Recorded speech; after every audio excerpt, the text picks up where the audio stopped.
Good evening, ladies and gentlemen. You're listening to the Hour of the Time. I'm William Cooper, and... I'm Carolyn Nelson. Say that again, Carolyn. I'm Carolyn Nelson. That was my fault, folks. I had the pot turned down there. Yeah, the pot is the little switch. Well, ladies and gentlemen, you know, I turned on the radio about 15 minutes before we went on the air, just so that we could have a countdown, because we have to cue in with the station identification to go on the air. And I heard Tom Valentine tell another lie tonight. And like I said, Tom, you're a liar. You are a liar. And if you're not, sue me.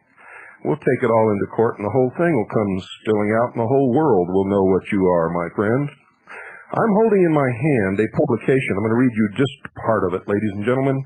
It says here, the members of the Brotherhood are often referred to as scientist philosophers.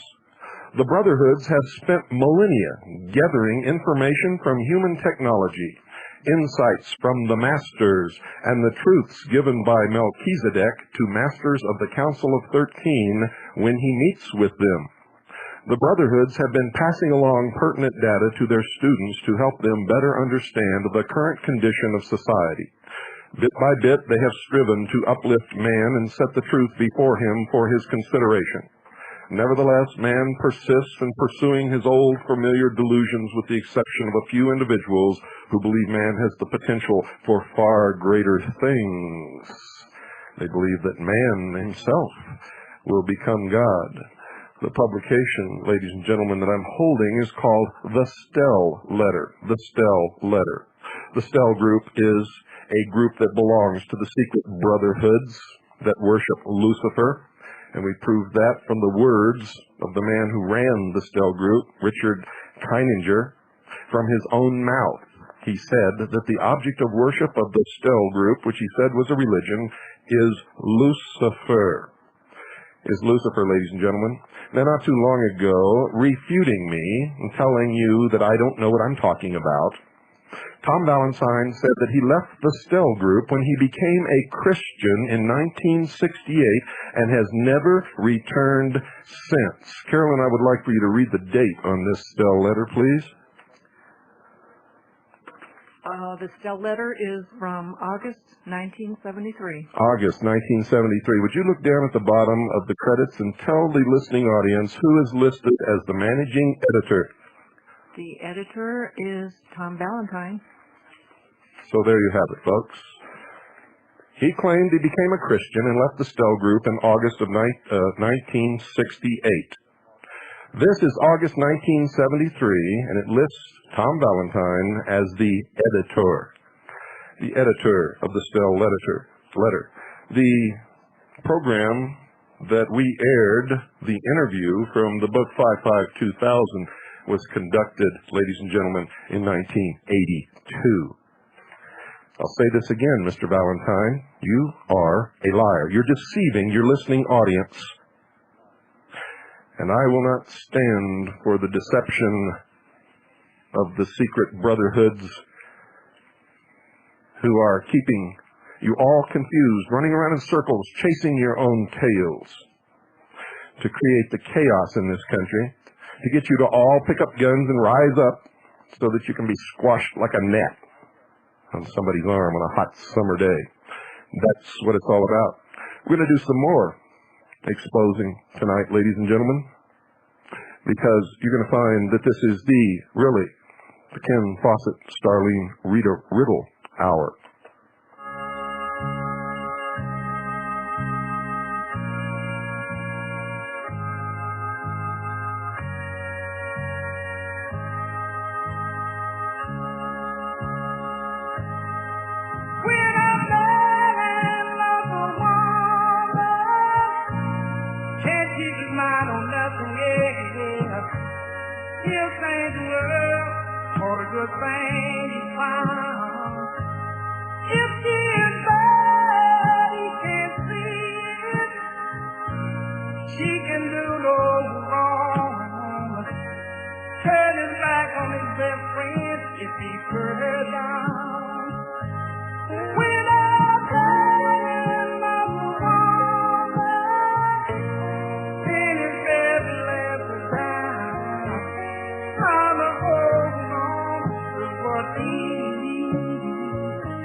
There's something happening in this country, ladies and gentlemen, that is getting smellier and smellier as the days go by. It really is beginning to stink to high heaven. Remember I told you that there was something really wrong with Waco, Texas, and it goes much deeper and spreads much farther than any of us have even begun to conceive. And we have one so-called investigator who was down there, in on the ground floor, so to speak, came out with one story and then recently has begun to change it and is now touting the government viewpoint. He is citing government reports as the only true facts. He has publicly attacked Linda Thompson and her tape. After you heard him state on this program that there was no doubt whatsoever that what you saw in Waco, the big lie, was flames. Now, I want you to listen to the tape that I'm going to play very, very carefully, ladies and gentlemen. It's the best copy that we can get. It's tape number 6 of the 911 tapes. And there are 2 law enforcement officers talking on the telephone. One of them is one of the hostage team members discussing events with the people inside the church known as Branch Davidian. Listen very, very carefully because this tape is extremely revealing. And it's going to knock a few people right back on their heels, ladies and gentlemen. Now, I want you all to understand that I hate doing things like this. I sincerely hate doing things like this, but they have to be done. A lot of people tried to stop this broadcasting from happening tonight. Ken Fawcett attempted to stop it. We are not going to stop ever with delivering the truth to the American people. Okay, Wayne? Okay. Has Steve made contact with Jim? Has Steve made contact with Jim? He has. Okay, good. All right, let me advise them on this end. Hold on. And he said they have made contact. Okay, good.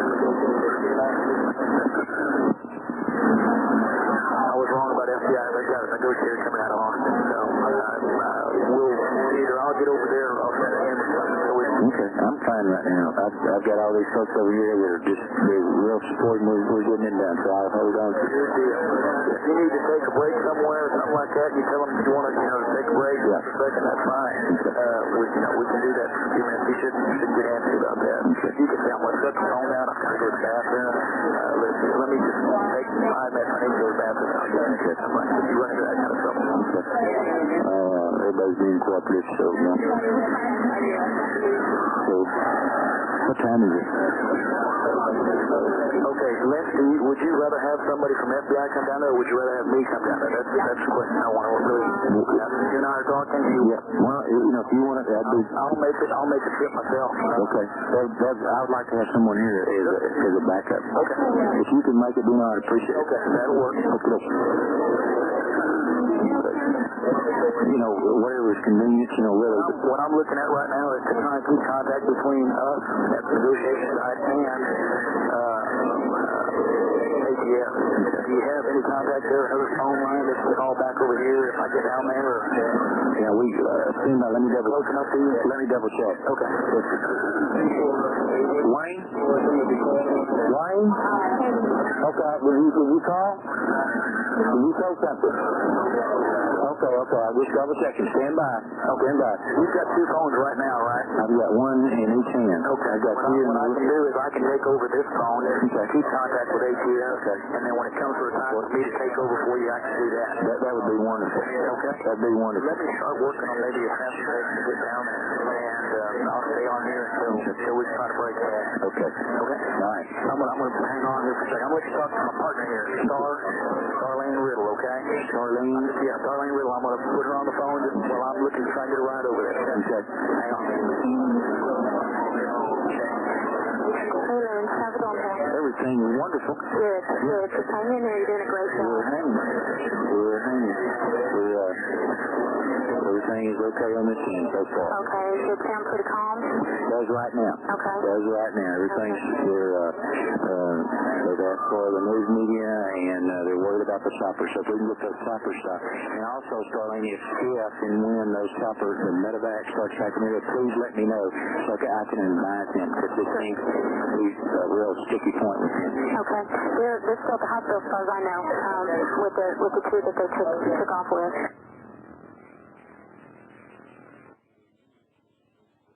And there you have it, ladies and gentlemen. The voice you heard was Starleen Riddle, also known as Rita Riddle, introduced by the law enforcement officer as her partner. This tape was made, ladies and gentlemen, when she was supposed to have been inside the church known as Branch Davidian, and supposedly she did not come out until March the 21st. It stinks. Everything about Waco, Texas stinks, ladies and gentlemen. And it gets stinkier and stinkier all the time, and the only place that you're ever going to hear about it is right here, or in our newspapers and our TV stations and our radio stations when we complete our purchase of Gannet Company Incorporated. What's this got to do with Ken Fawcett? Well, folks, I don't know if he started out on their side or if he ended up on the other side. But the fact is, and he claims that his personal life is none of our business and none of your business. And I say, when he is investigating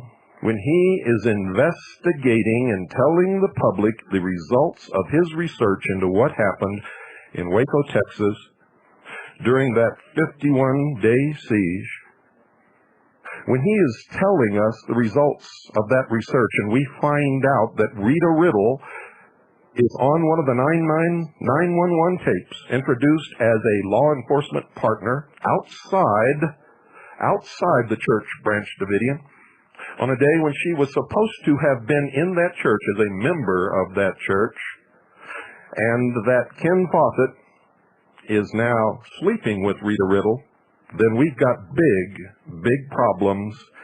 And folks, Ken Fawcett becomes absolutely unbelievable and totally 100% discredited.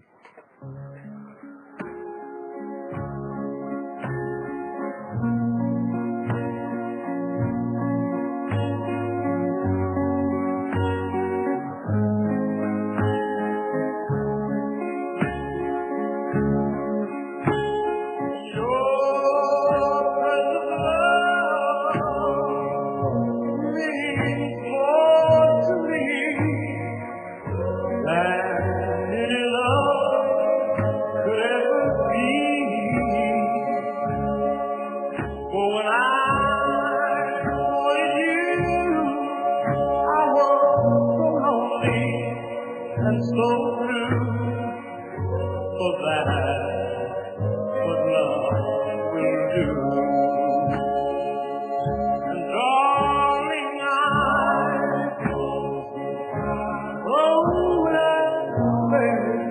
realize that you were true, baby. And darling, they say that our love won't grow, but I just want to tell them that they don't know. For as long as you're in love with me. Phones are open, dear listeners, 602-333-2174. And we want to talk about what you heard tonight. What do you think of this? Where is this going? Do you know something about Waco that we don't know? If you do, we want to hear what it is that you know. It's getting really, really hard to tell the patriots from the enemy. Good evening, you're on the air. Hello, William. Yes. Jeffrey from New Orleans. Hi, Jeffrey. Yes, I just heard the tape. I didn't know what Fawcett had said, but from what I heard on that tape, this lady was definitely too clear to be heard. And was obviously outside. What I suspect, after having heard your program, as well as seen the tape of Linda Thompson, which was shown the very next day at our John Birch Society Businessman's Luncheon, is that I think there's more to this thing, like you say, than you think. My suspicion is that this British Davidian thing was set up for persecution by the government as a test case for them to try out what I think they're going to try to do against us. You think maybe it could have been something to try to get patriots to take up arms?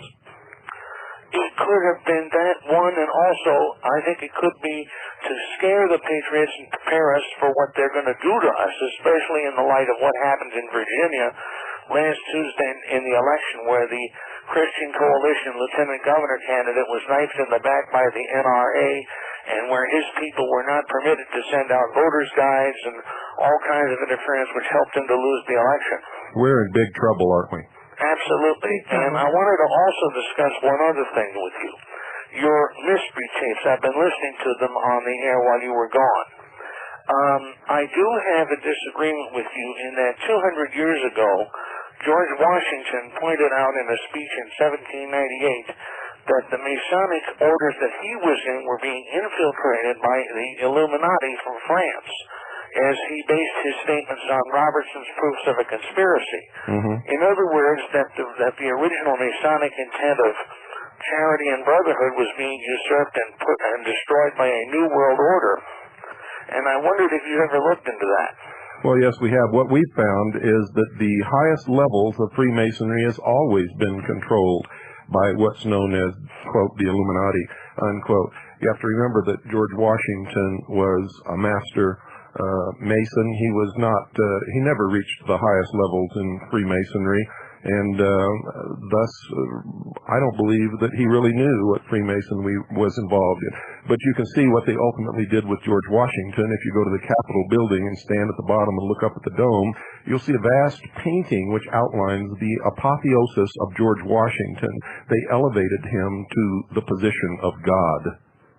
Yeah, the father of our country, if you will. No, this is God. Oh, I see. You understand what I'm saying? I understand what you're saying. And I would have to say this, that from having looked at the Civil War and seen how Jefferson Davis destroyed the South by not letting Beauregard take Washington, D.C. and end the war right away after Manassas, I would have to say that the South was betrayed by these Knights of the Golden Circle that you were talking about, and that Epperson's been talking about in his books. That's correct. Well, thank you very much. I'll continue to listen, and I wish I could come to Atlanta, but I can't do it. But I'll have to look into getting that stock if I can get a hold of a stockbroker down here. Okay, don't look into it. Just do it. I'll do it. Okay. Good night. Thank you for calling. 602-333-2174, ladies and gentlemen. And by golly, you know, I'm really thrown by this. It really bothers me. And I hope somebody out there... Good evening. You're on the air. Hello, Mr. Cooper. Yes. My name's Tom from Fort Wayne, Indiana. Hi, Tom. And first of all, I'd like to say as a fellow Vietnam veteran, thank you for serving and welcome home. Well, thank you. Welcome home yourself. Thank you, sir. And I started listening and studying the government about 1974 on the POW issue. Mm-hmm. And I know a friend of mine that knows you real well, and he's out your way. And I'd like to give you his name, but I won't do it over the air. Okay. But have you been studying and following what's been going on in Washington with the rededication of the War Goddess statue and all that? Oh, yes. We have videotapes of all of it. The relaying of the cornerstone, the goddess of liberty, which was a Roman goddess. If you follow all them dates in that, everything adds up to, like you say, it's like 9, 18, there's your 9 and your 10, and 18. Yeah. And You'll also notice Waco. They were burned and Koresh was supposedly killed. I have questions now whether he's really dead or not. You see, I think he may have been in on all of this, but I don't know, and I'm not saying that he was, so don't go off half-cocked out there. But, you know, they claimed that he said he was Jesus, which he never said. He was 33, and they burned the building during Passover. What do you think of that? well, it all adds up because, you know, this is definitely the work of the devil. So it just, you know, it just proves, you know, once again, there's more and more truth to what you say as time goes on, and it proves it. And this, one friend of mine, when they were in Washington, they showed me all these snapshots they took of different areas, just at random. And there's a swastika in every one of them, and there's no effort to clean it up. The symbology is everywhere, isn't it? And I got a book here, it's called the Economic Political History of Europe. Yeah. And I'm studying right now the whole back end of the book. It's like a college history book. And everything is right now what's going on in business and everything. And it's all Nazi. Right. And here's the Stell letter again. This is an article written by Tom Valentine. You know, Hitler believed in Atlantis, and he had people looking for proof of Atlantis and where it was actually located, all during his the time that he was ruling Germany. This is an article written by Tom Valentine, and the title of it is "The Value of History and Legend as Evidence of Atlantis, Part 3" in the Stell letter. Oh, man, what are we going to do? I know what I'm going to do. We better all wake up, and we better understand that somebody's got us by the you-know-what, and they're leading us around in circles and up short trees and down into deep holes, and we've got to really get a handle on this. And I think that the only outlet we have right now is to buy this stock, get this media, start getting the truth that we can find out to the vast public, and hopefully we can do this without any bloodshed. Tom, excuse me, I'd like to cut in and add to what you said. I don't hear mention at all about the barbed wire that they put up on Easter Sunday all around the Branch Davidian Church. And if you remember, that's a Christian holiday. And also, it's time and a half or double time for ATF workers when they do things on that day. And nobody shot out at them on that day either. Well, all these judges and these people are paid out of the International Monetary Fund. All your federal judges, but to be ATF and your Treasury Department. Well, we know the Treasury Department is, for sure. And now we're thinking about making the Justice Department all under one big branch, and then probably all be paid by these people. Yeah, wouldn't that be something? I'm sorry, Mr. Cooper, are you familiar with two authors? One is Des Griffin. Yes. And he wrote Descendant of Slavery and Fourth Life of the Rich, which I have read. Yes. And also Anthony Sutton. Yes, we have all their books. In his book, How the Order Creates Wars and Revolutions, and right there in the very beginning of it, like in the first couple of pages, it gives a list of the original order. And Prescott Sheldon Bush is a member. Yes. The Harriman brothers are members. Yes. And, you know, there's some other families like that. I think Oppenheimers or somebody like this. You know, I can't remember them. I don't have a book here. But, and Des Griffin, and he tells a whole lot about the painting in the meditating room of the United Nations. Yeah, we just did a whole show on that. Yeah, and that's really some really good, interesting reading. And I just, you know, I'll let you go. And the first time I've talked to you, I've talked to Tom Valentine before. Like you said, I get my information anywhere I can. Yeah, well, you should. You should listen to everyone. You should read everything. You should believe no one and nothing. until you can prove it in your own research. Well, you'll be hearing more from me, and if you can take him off the air for a second, I'd like to, give you this guy's name, and you can talk to him because he knows you personally. Actually, I can't do that. Okay, so I'll let you can call back. And I'll let you go, and thanks for your good work. Okay, thank you, and thank you for calling.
Well, folks, in these uncertain times, there's only a couple of things that you can do to make sure that you don't fall victim to what's coming.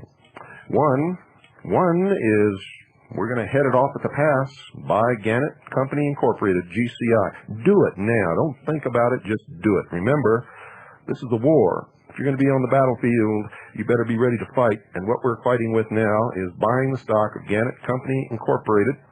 You don't need to wait for me to send you a form. Just send me a power of attorney to vote the proxy on your stock and make sure that the power of attorney doesn't give me any other powers because I don't want them. All I want to do is vote the stock.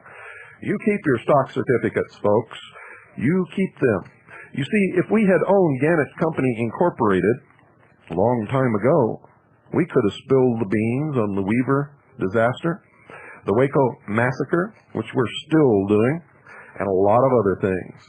And we could have done it honestly without running people around in circles. We could put people, investigative reporters on certain subjects like the Federal Reserve to investigate and report on as a regular feature on all of our news media formats.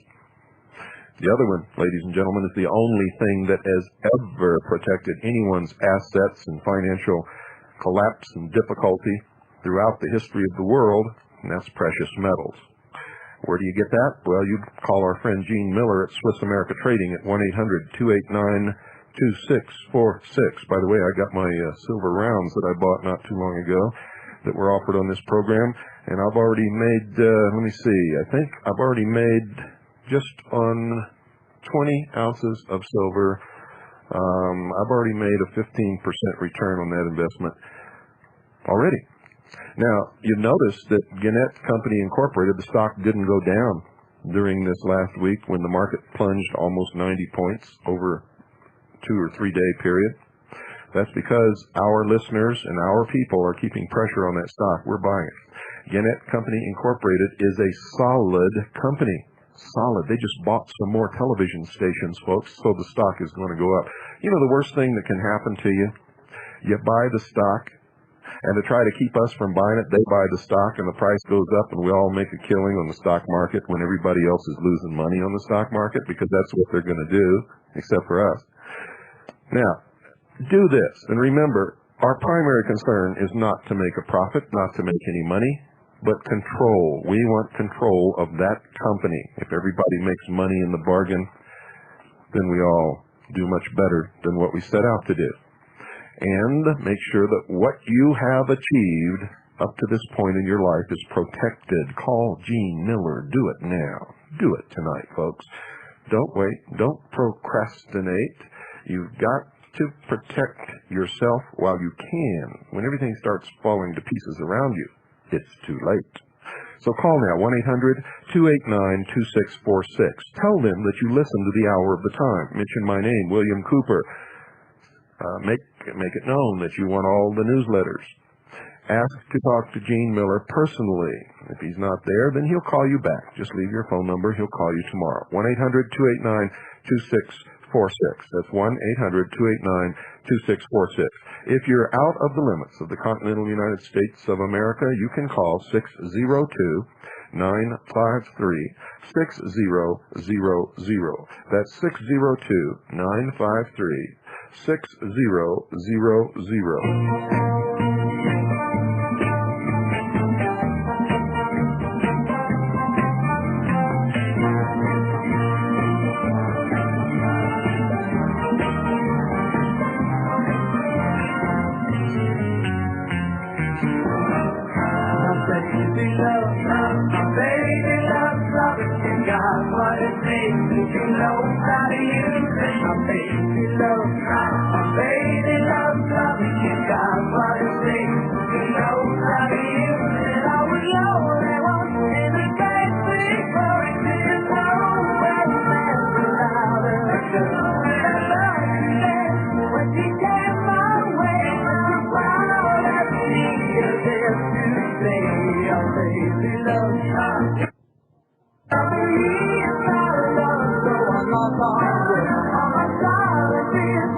Well, if you're still there, you're on the air. I am. Hello, good evening. Hi, Bill. Hi. First-time caller. Well, welcome. Thank you.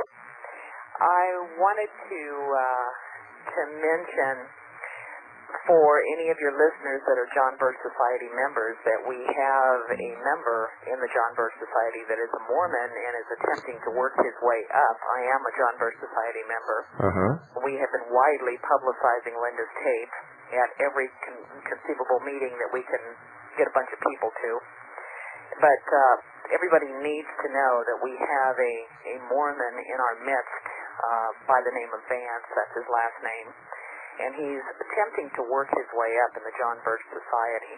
And we have to be very, very careful that we don't allow him to get into any kind of power, any kind of a position of power. Because, of course, we know what would happen if that happened, especially knowing what their goals are ultimately. That's correct. You want to restate those goals? Well, I mean, as far as I know, the Mormons would like to eventually control the world. They're part of the elitist group, the same group that Bill's been talking about for a long time. Right. First they want to take over America and then take over the world. That's right. And it's so easy for groups, any kind of groups, and that includes Ross Perot's group. I'm also a member of that simply because I want to keep those people focused in the right direction. There are a lot of things that Ross Perot believes, not a lot of things, but some of the things that he believes in, for instance, like parliamentary form of government and a constitutional convention. Those things are very bad for our country. Dangerous. Very dangerous. Very bad. But the point is that there are a lot of good, innocent people, thousands, hundreds of thousands of people that have joined the Perot movement that are thirsting for knowledge. There's also a lot of real good people who belong to the lower rungs of Freemasonry and the other secret societies and the Mormon Church who really don't know what they're involved in. I agree with you 100%, Bill, but my point was the reason that I and a number of other John Birch Society members have joined in the Perot movement is so that we can keep these people focused in the right direction and educate them thoroughly as to what is happening, what really this whole thing is all about. And I find at the meetings that we have infiltrators, even in the Perot movement, that come in and try and sidetrack these large groups. And I mean they are large. In little tiny cities, you have anywhere from 50 to 100 people that go to the meetings at least once a week. And the numbers are growing by 25 to 35 a month of people that are coming into the Perot organization. So you might want to think in terms of, how you might reach out to that group, because it's a tremendous group and there's so much possibility there as far as being able to educate those people and keep them going in the right direction. But we had an infiltrator that came in and attempted to sidetrack the group off of NAFTA and get them involved in something totally irrelevant to what's going on right now, something that wouldn't even be on the agenda for the county until next year. Yeah. And so by having people there, like myself and like other people that are knowledgeable, we can keep those groups going in the right direction, and eventually we can educate one heck of a lot of people here. That's right. You know, I'm going to make a prediction. I'll predict that the vote for NAFTA is going to be tied, and it's going to be broken by Al Gore, who will vote for, and it'll pass. God, I hope not, Bill. I hope to God not. I hope not, too. But you see, this will absolve the members of Congress of guilt. That's the way they're going to get around it. Of course. And there are so many of them. I mean, look at Kennedy. He's saying he's against NAFTA. Is he going to change his mind at the last minute and vote for it? Remember all the ones who voted, who said that they were going to vote the other way in the last big controversial vote in Congress, and the tie was broken by a woman who had sworn to her constituents that she would never vote for it. Right. Well, we have so many congressmen out here in California that are voting for NAFTA. It's incredible.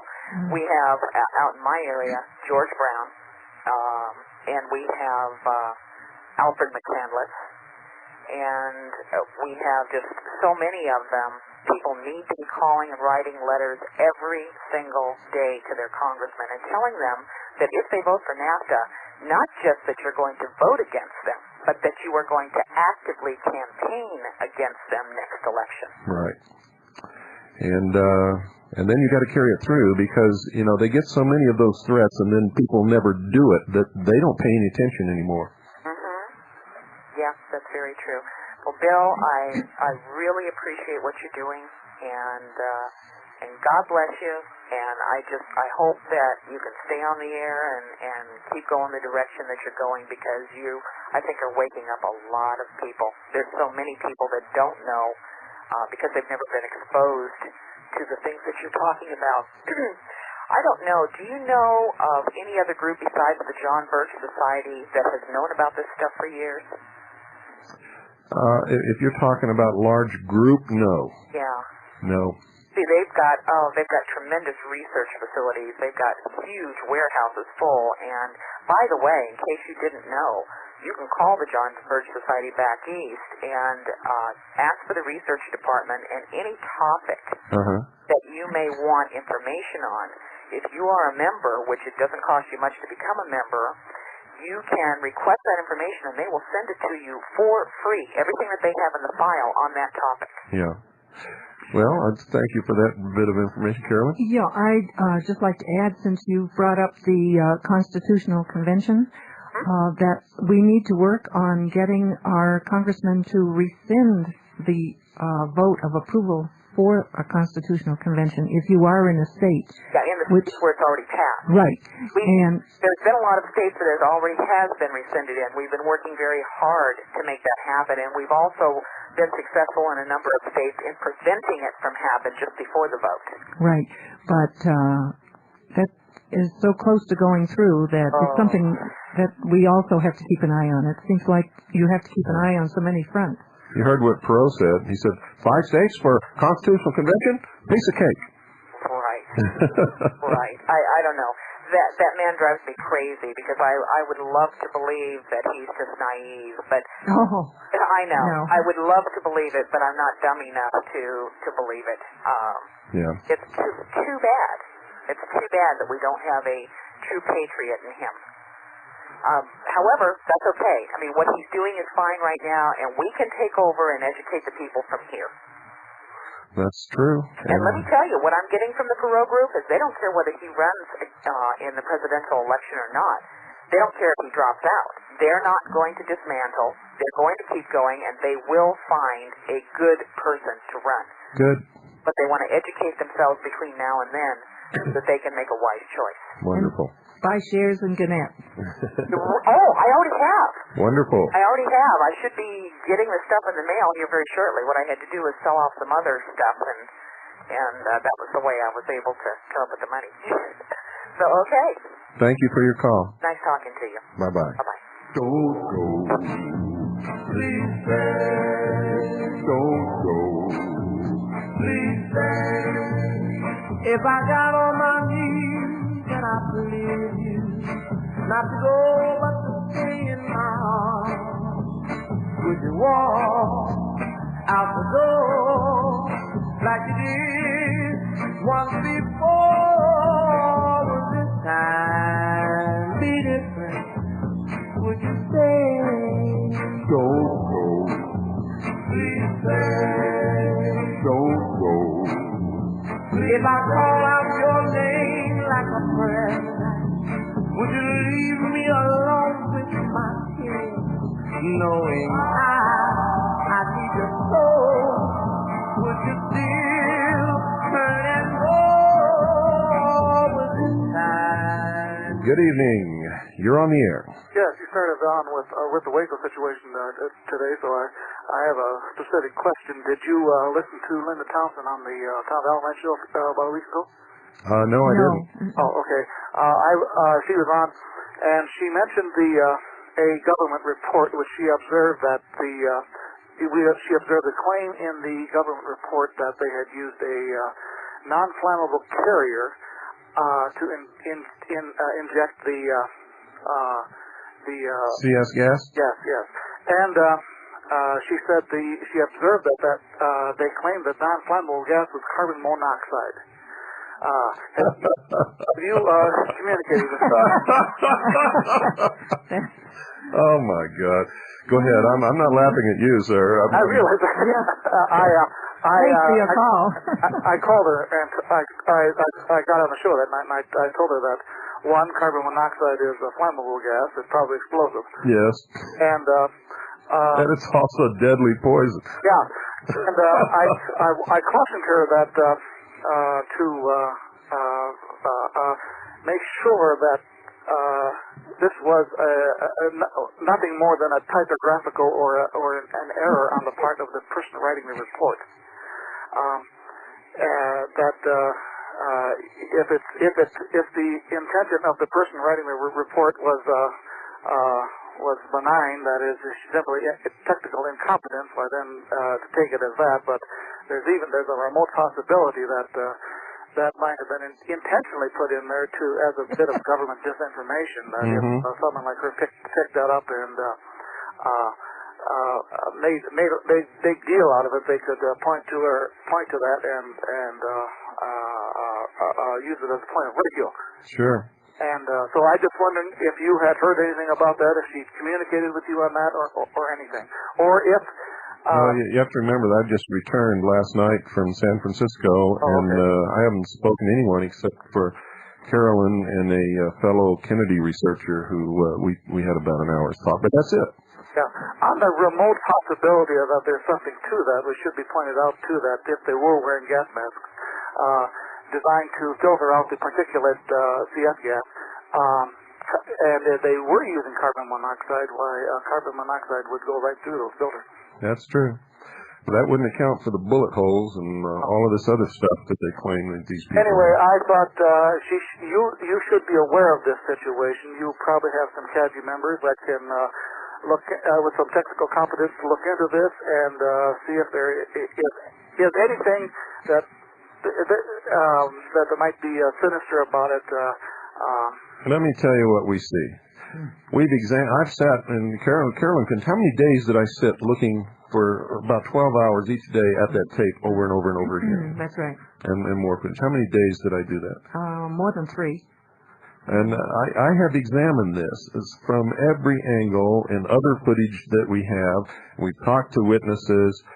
We had something like 48 CAGI people in Waco at the time, including Carolyn Nelson.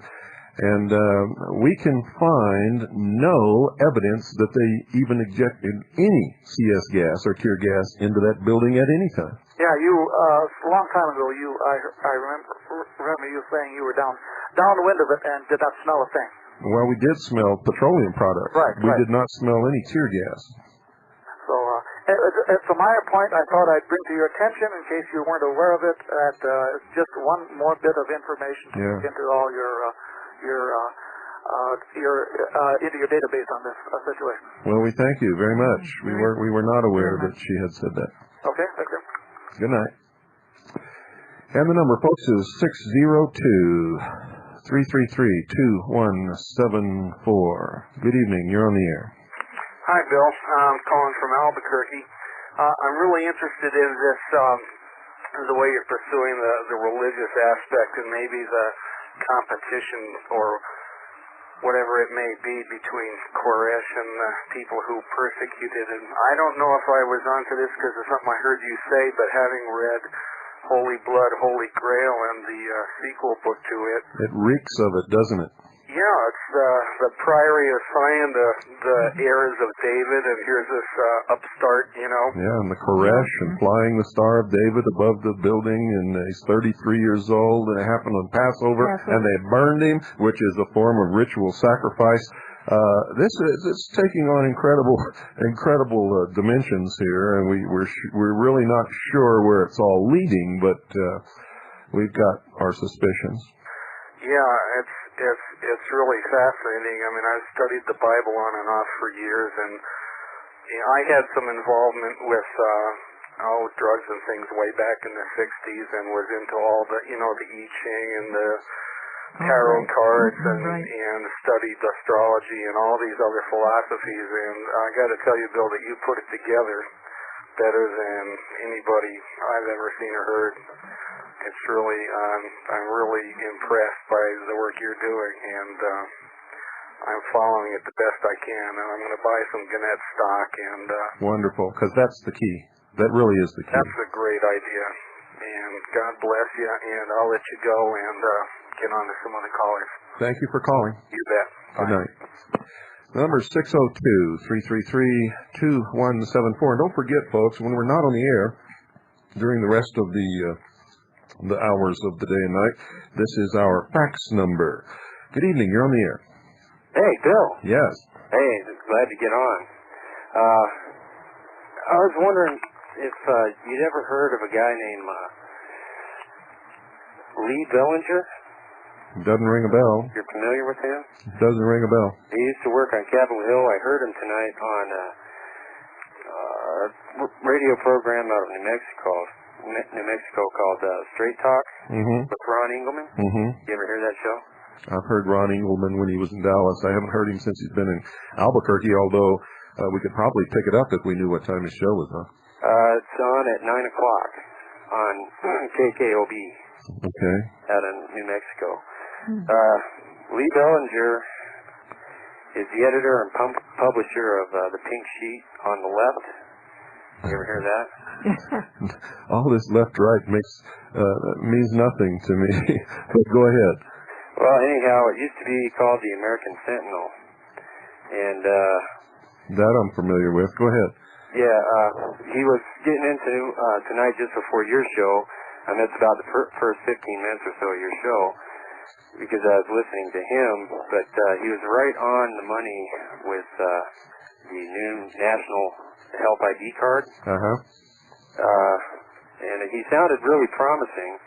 I'm thinking about, I got his phone number and stuff, I'm thinking about giving him a call and trying to get him onto buying some shares of stock. Good. Get everybody involved. Everybody you know, every organization you belong to, go down to the old folks' home and get them involved. Everybody. Yeah, well, I figure he could put that on his, on his little publication and maybe help spread the word. Yeah. And folks, I wasn't kidding. Don't forget those old folks out there. They want to be part of what's happening in the world, and I can't think of a better way. Okay, well, that's basically all I had for you. Thank you for calling. Good night. Bye. For the next caller, or the next couple of callers, I want to hear what you think of this tape we played tonight. I mean, that just bowled me over when I originally heard it, and then it took a while to get our hands on the copy. But good evening. What did you think of what you heard tonight? Well, that was pretty interesting. And you're sure that Starleen Riddle is the same as Rita Riddle? Yes, that's her name. Okay. In fact, we can go back and play the original interview we did with her on the Hour of the Time, and that's her name. Okay. That was pretty interesting. My question was, Ken Fawcett talked about they were transmitting Morse code by flashlight from Mount Carmel. Yeah. Any transcripts of what they were transmitting? Nancy LaRosa said that she and, I forgot the guy that was with her, had deciphered that Morse code, but other people said that they hadn't, and so I don't really know. Well, Ken Fawcett said he deciphered it and thought it was kind of crazy, and then Rita Riddle said that they were just test messages. Like orders of fortune, exactly. Well, what you heard tonight, Rita Riddle wasn't even in there. Exactly. And Ken Fawcett is in bed with her. Now, what are you going to believe? Well, I mean, I would really like to try to get a hold of the transcript of what they were transmitting from inside. Well, I would too, if we could get somebody we could believe to give us one. All right. We did some research on Nancy LaRosa and found out that she was living in a house that was paid for by the government. Well, I appreciate your show. I enjoyed it a lot. Okay. Yeah. Thanks a lot. Good night. You know, I just don't know what to say about all this stuff and all these people. It's just like everywhere we turn, somebody is running us around the flagpole. And, you know, the only thing that makes any sense when I look at all this, folks, is somebody is trying to stir us into taking up arms so that they can destroy us. That's just what it looks like to me. I can't reach any other conclusion. No other conclusion makes any sense. What do you think? Good evening. You're on the air. Oh, hi, Mr. Cooper. Hello. My maiden name is Cooper. Well, that's a good name, good honest name. I wonder if you could be my cousin. I don't know. I was wondering if you have happen to know of anyone who has a copy of the radio broadcast that he did in Waco, or if you know of any way of getting it. Who did in Waco? Gosh, I can't think of his name. Ron Engelman? No. Ken Fawcett? No, it escapes my memory. The guy that got killed in David Koresh? Yeah. Oh. Wasn't he on radio? Yeah, he was. Does anyone have a copy of that? In fact, he was on radio with our sponsor, Craig Smith, the owner of Swiss America Trading, has a radio show where he talks about investments and precious metals, and Koresh used to listen to his show, and it was Craig Smith who Koresh wanted to go on his show, and that's whose show he was on. Yeah, we have the tapes. I'd like to hear it because I'd kind of like to hear what he had to say. Maybe we can look into it. Yeah, I'll talk to Craig and see if we can do that. And also, I was going to tell you, I actually heard him on national television when he said that he was a son of God. He never said he was the son of God. He said he was a son of God. Yeah, well, that's all. Everybody says that. Sure. Yeah. Nothing wrong with that. And you get into the New Age and the new upcoming religion and Freemasonry and all those things, and they'll tell you that they are God. I wanted to ask you another question, too. I'm finding out that a lot of members of the church that I have been going to, are Masons. And I'm wondering how they can be Masons and be quote-unquote Pentecostal. Well, they can't be, you see. So they're just Trojan horses in your organization. Oh. You'll find your organization beginning to become universalists. You'll start to see them begin to adopt some of the ways of the Catholic Church. You'll see them dropping the dogma that they have traditionally had that separates them from other religions, and you'll see a coming together of all the religions into this new one where man is going to become God. I didn't realize that these people were Masons until they died, and in their obituary, stated that they were Masons. Yeah, they don't go around telling people. Yeah, it was a real kind of a shocker to me, and I said, now we know. Yeah. So anyway, I'm a first-time caller, and I actually haven't listened to your program too much. Glad to hear you. By GCI. Okay, thank you. You're welcome. Good night. Good night. Good night. 602-333-2174 is the number, and you're on the air. Yeah, good evening, Bill. Good evening. Did I hear you correctly last night say that you have... Turn off your radio. Say again? Turn off your radio. Gotcha. Did I hear you say last night you have 173,000 voting shares in hand already? We had that. I don't have the shares. Nobody's giving me their shares. I have the proxy votes, yes. Okay, great. Can you use 20 more? Absolutely. Done, as of Monday. Wonderful. Count right in there. Secondary. Actually, we have more than that. I haven't counted the ones we've received in the mail while I was gone yet. Right. Secondary topic. LASTA. New acronym. LASTA with an L. The Lose America Fools Trade Agreement. If you knew nothing else about this, when that grinning goon, Leia Cuckoo, stood on the TV last Sunday and pitched NAFTA. That's all you needed to know. Mr. Buyout, Mr. Sell America down the road to save Chrysler. Sure. How much more do we need to know? The marriage between the corporation and the state. That is National Socialism. My metaphor for this is, and have you ever done any woodwork, Bill? Just a little, not a whole lot. I'd like to do a lot more, but I'm just a klutz with tools. Okay, this won't be too tough. When you sand something down, you smooth out the irregularities. Mm-hmm. Well, the irregularities are the high spots. No one has ever sanded a board and brought the low spots up. The high spots go down. America's a high spot. Yep, you're right. They go down. Yeah. You don't level the playing field without taking the high spots out. You're right. Yeah, that's what America needs to know. Take this to its simplest common denominator. Those who have will give to those who don't have. But nobody will see any improvement. Mexico won't be any better off. America won't be any better off. Canada was smart enough to vote in a Republican government that said, we're not having any part of this. We might have free trade with America. But Mexico? Hello, wake up. We don't want you.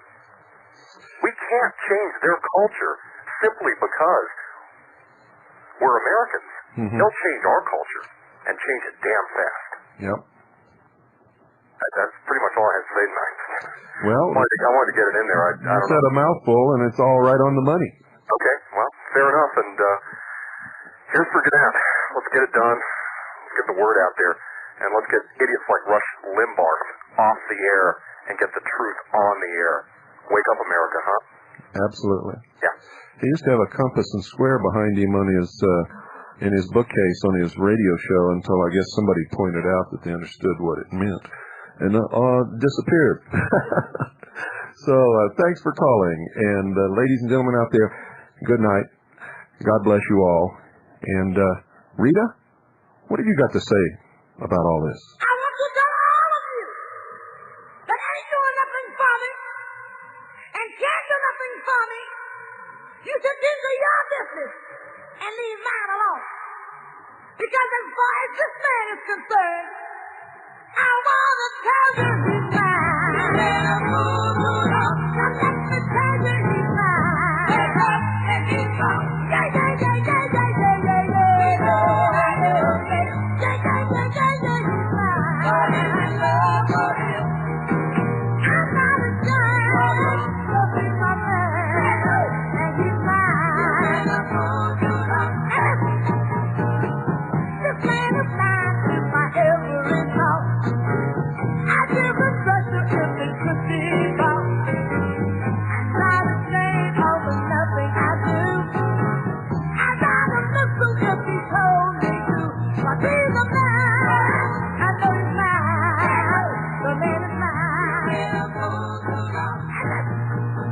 Ladies and gentlemen, don't forget to call Gene Miller at Swiss America Trading, 1-800-289-2646.